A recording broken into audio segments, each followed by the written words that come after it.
Bonjour et bienvenue sur Cocotte TV. Aujourd'hui, nous allons vous parler de la Asus Prime 299 Deluxe. C'est une carte mère ATX résolument haut de gamme destinée à la plateforme des Basin Falls de chez Intel en 2066 pour les processeurs de la famille Kaby Lake X et Skylake X. Sans plus attendre, voici son bundle. Donc sur le bundle, nous avons un manuel utilisateur, un manuel pour la carte d'extension Thunderbolt, un CD de pilote, un CD pour la carte Thunderbolt. D'ailleurs, juste à côté, nous avons la carte Thunderbolt avec des sorties mini DisplayPort ainsi que de l'USB. Nous avons un câble pour connecter cette carte à la carte mère. D'ailleurs, nous avons également un câble mini DisplayPort vers du DisplayPort. Nous avons également une carte d'extension pour gérer des ventilateurs supplémentaires ainsi que le câble pour la relier à la carte mère, deux antennes Wi-Fi, une avec un câble pour une antenne et la deuxième donc c'est du dual band. Au niveau des connecteurs SLI, nous avons donc un connecteur SLI à haut débit. Juste à côté, nous avons le connecteur en tri SLI pour mettre 3 cartes. Nous avons un petit connecteur pour regrouper les câbles de votre boîtier sur votre carte mère. Juste à côté, nous avons donc le IO Shield. Ensuite, nous avons un câble pour gérer des éléments RGB qui peuvent être paramétrables. Juste à côté, nous avons 6 câbles en SATA 3. Ici, nous avons 3 câbles qui sont en fait des sondes de température. Et enfin, donc, le câble qu'on a montré tout à l'heure, le mini DisplayPort vers le DisplayPort.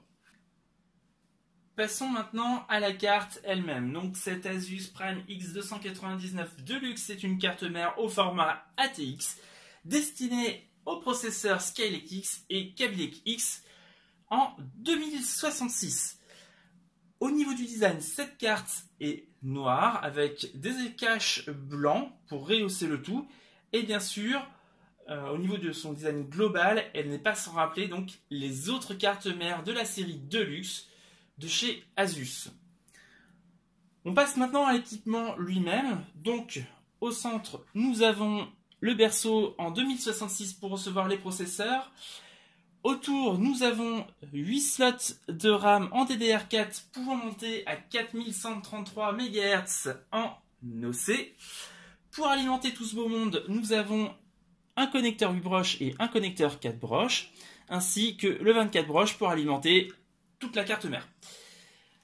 Au niveau des ports PCI Express, nous avons 1, 2, 3, 4 connecteurs en format x16, ainsi que 2 connecteurs au format x1. La carte sera capable d'accueillir des ensembles en tri-SLI ainsi que du Crossfire en tri-way. Du côté du stockage, la carte est quand même plutôt bien fournie. Nous allons avoir, alors, sur le côté, voilà, ici, 6 connecteurs SATA ainsi que 1/7 sur le dessus et un connecteur en U2. Au niveau des SSD toujours, nous pourrons mettre un SSD juste en dessous, en fait, si vous voulez. Donc là, c'est le radiateur pour le chipset. Et juste en dessous, nous avons le connecteur M2 pour glisser un SSD. Et bien sûr, cette partie se retire et se remet par-dessus. Et ainsi, ça fait office de radiateur également pour le SSD. Donc c'est très pratique. Et enfin, nous allons trouver un autre connecteur en M2 pour pouvoir insérer un SSD à la verticale, donc avec un petit support métallique qui est fourni avec la carte, bien sûr. Et donc, ça fait un total de 2 connecteurs M2. Au niveau de la connectique USB fournie par la carte mère pour votre boîtier, là aussi, c'est assez complet. On va trouver 2 connecteurs en USB 3.1 de première génération, ainsi qu'un connecteur en USB 3.1 de deuxième génération. Et pour terminer, nous avons un classique connecteur en USB 2.0. On passe maintenant aux sorties arrière de la carte mère. Alors, c'est un peu particulier puisque à l'arrière, nous allons trouver donc un bouton plutôt classique pour remettre à zéro le BIOS, ainsi que 3 sorties pour du Wi-Fi. Alors, comme je vous le disais tout à l'heure, il y a 2 antennes distinctes. En effet, nous avons une première antenne qui va accepter du dual band. Donc ça va être pour mettre du Wi-Fi en 802.11 AC. Et la dernière, ce sera pour mettre du Wi-Fi en 802.11 AD. Et cette norme permet d'envoyer notamment des débits suffisamment importants pour qu'on puisse faire transiter notamment des vidéos en Ultra HD. Voilà, très pratique pour envoyer directement du flux vidéo de votre PC directement sur votre téléviseur par exemple. Au niveau donc de ces connectiques à l'arrière, nous allons trouver également 4 ports en USB 3.1 de première génération, 2 prises Ethernet pour de la LAN en gigabit, 4 prises en USB 2.0 classique, et enfin 4 prises USB 3.1 de deuxième génération, dont 3 avec des ports de type A et 1 avec un port de type C. Et pour terminer, la partie audio avec 5 connecteurs jack en 3,5 mm ainsi qu'une sortie optique.